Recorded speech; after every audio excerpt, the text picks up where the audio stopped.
So hello guys and welcome back to my channel. This is Amir Kirtikar and I'm a second year MBBS student at GMC Mumbai.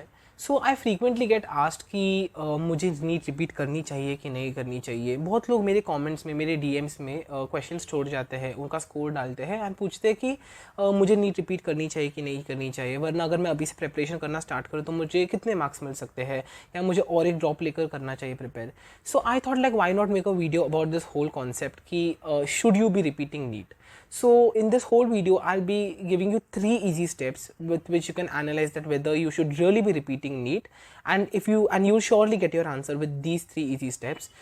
So let's start with the video. But before that, if you're new to the channel, don't forget to hit the like button and don't forget to subscribe to my channel, that is Medical Musician, because I come up with a lot of content related to medical life, music, vlogs and all of that. So stay tuned on the channel. तो जाओ subscribe करो सबसे पहले.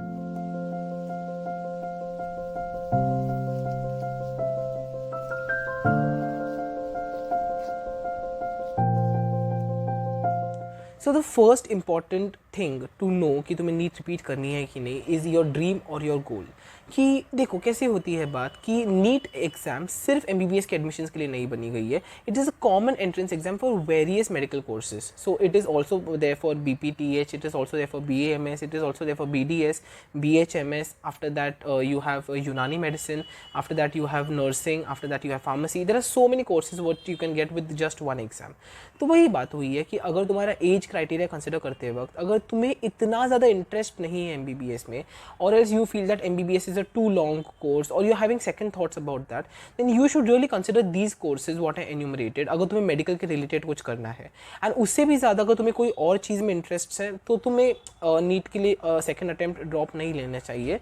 Because I personally know a person कि जिसने NEET के लिए 2-3 drops लिए and ultimately that person had a lot of interest in literature. She is doing great in literature currently. तो वही बात है कि अगर तुम्हें 100% डेडिकेशन है कि तुम्हें MBBS ही परस्यू करना है या फिर तुम्हें जो भी स्पेशलिटी परस्यू करनी है उसके लिए तुम्हारा स्कोर नहीं बन रहा है एंड अगले बार तुम्हें मिल ही जाएगा तो ही रिपीट करो. वरना अगर if you are ready to opt for some other field, like मेरी एक बहुत अच्छी फ्रेंड है जिसने सोचा था कि वो नीट रिपीट करेगी, but then she really found a lot of interest in microbiology and उसने BSc माइक्रोबायोलॉजी ले लिया and today she is doing fantastic in her college. तो वही बात है, अगर तुम्हें कोई और स्पेशलिटी में इंटरेस्ट है, अगर तुम्हारी MBBS की तरफ की डेडिकेशन अगर चैनल्ड नहीं है, तो you should really consider second options for your career. Now that was one thing. Now second जो बहुत इंपॉर्टेंट फैक्टर है at least in a country like India is money. तो like I will tell you कि अगर एक इंसान को 530 score है तो इज़ दैट अ थिंग कि उसके MBBS नहीं मिल सकता? नहीं, ऐसी बात नहीं है. उसे गवर्नमेंट कॉलेज में MBBS नहीं मिल सकता इफ़ ही और she is from open category, but 530 score के साथ उसे बाकी प्राइवेट कॉलेजेस में MBBS मिल सकता है. ये टाइम पर इंपॉर्टेंट डिसाइडिंग फैक्टर आता है, that is money. If your parents have the necessary amount and they can afford getting you into a good private college and paying for your education, then you should surely opt for that. फालतू में repeat करने के झंझट में मत पड़ो. Because देखो मैं ऐसे नहीं बोलता कि 1 year is a big deal, but also it is a year. ऐसे भी कंसिडर मत करो कि तुम ऐसे साल में एक साल कर बहुत साल चले जाते हैं. आई हैव सीन पीपल जिन्होंने 2 बार 3 बार 4 बार रिपीट किया and they ended up nowhere. तो वैसे करने से अच्छा तो यू शुड थिंक कि अगर तुम्हारा स्कोर अच्छा खासा बना है, if you have scored around like 450-500 के ऊपर and if your parents have the money to get you into a college, तो प्लीज़ सोचो उसके बारे में. Also there are other options like people go to other countries like Russia, Ukraine and वो सब, but वो ऑप्शंस के बारे में मैं ज़्यादा बोलना नहीं चाहूँगा बिकॉज वो उनका स्कोप एक्चुअली थोड़ा सा डाइसी है going to the fact between Russia and Ukraine. तो उसके वजह से भी काफ़ी चीज़ें वो चेंज हो चुकी है. But I would surely tell कि अगर तुम्हारे पेरेंट्स तुम्हें प्राइवेट कॉलेज में एडमिशन दिला सकते हैं तो करो. अभी इसमें many people will tell me that the education quality in private colleges is low. No, I will correct you कि प्रैक्टिस वाली जो चीज़ होती है, जो तुम्हें हॉस्पिटल प्रैक्टिस मिलती है, हाँ वो थोड़ी कॉम्प्रोमाइज़ हो सकती है प्राइवेट कॉलेजेस में, बट वो भी अगर तुम DY पाटिल वगैरह ऐसे कॉलेजेस देखो जिनके खुद के हॉस्पिटल्स हैं तो वहाँ पे वो भी नहीं होता. बट सेकंड चीज़ जो आती है दैट इज़ योर एजुकेशन. वो ज़्यादा डिपेंड करता है तुम्हारे फ्रेंड सर्कल पर एंड तुम्हारी मेंटालिटी क्या है in a medical college. I give a simple example. ऐसी बात है क्या कि मैं JJ में हूँ तो JJ में लोग फेल नहीं होते? नहीं होते हैं. अभी फर्स्ट ईयर के एग्जाम्स के बाद 25 people in my class failed. KEM में लोग फेल नहीं होते क्या? वहाँ पे भी लोग फेल होते हैं। 19 people in KEM failed.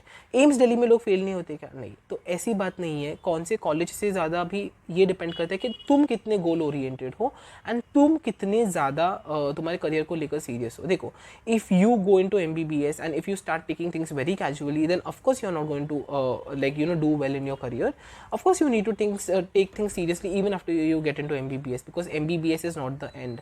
And I also know people like I know an orthopedic surgeon who didn't score that well in his 12th grade and got into like a deemed university, but after that he did exemplarily well in his PG entrance exams, and then he got orthopedics in KEM, and then he completed his orthopedics from KEM. So that's the thing कि तुम्हें ऐसे नहीं सोचना है कि नहीं अगर मैं MBBS में प्राइवेट कॉलेज में जाता हूँ तो मेरा करियर का ग्राफ उधर ही डिक्लाइन की तरफ नहीं, ऐसे कुछ बात नहीं है। देखो, make a wise choice, that's what I am telling you. अगर तुम्हें तुम्हारी लीगल वे से अगर तुम्हारी सीट मिल रही है इन अ प्राइवेट कॉलेज पैसे भरकर, ठीक है, तो ज़्यादा फीस पे करो। And most importantly, if your parents can comfortably sustain you in a private college, because I know कि लोन्स लेकर वगैरह तो हो जाता है, या फिर एजुकेशन लोन्स के भी ऑप्शंस वगैरह होते हैं, बट वो ऑप्शंस हर एक को अवेलेबल होते ही है, ऐसे नहीं होता। एंड उनके भी बहुत सारे अदर एस्पेक्ट्स होते हैं जो मैं यहाँ पे कवर नहीं करूँगा। I will make another video if you want on that.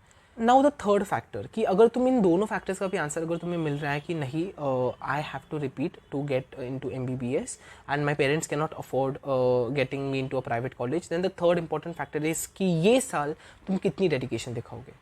Like I am telling you, जो भी लोग रिपीट करें, one of my bestest friends in my college that is Prajwal is a repeater, तो उसने रिपीट किया था। देन ही टोल्ड मी कि उसने जब नेक्स्ट ईयर जो उसका गैप ईयर था उसमें उसने कितनी डेडिकेशन से पढ़ाई की थी। तो अगर बात यही है कि तुम सेम स्ट्रैटेजी यूज़ कर जो तुमने पहले एक साल यूज़ की थी वही स्ट्रैटेजी यूज़ कर अगर तुम फिर पढ़ने वाले रहोगे, तो you are going to end up making the same mistakes again and again, and then you will end up scoring somewhat like the same what you did the previous year. उससे अच्छा the first thing what I will tell you, मैंने एक video बनाया है इसके ऊपर like repeater strategy पर, I link that video down over here, तो please go and check that video out. The first thing what I will tell you इसकी topics को सेग्रीगेट कर लो, कौन से टॉपिक्स अच्छे हुए हैं तुम्हारे, कौन से टॉपिक्स तुम्हारे अच्छे नहीं हुए हैं।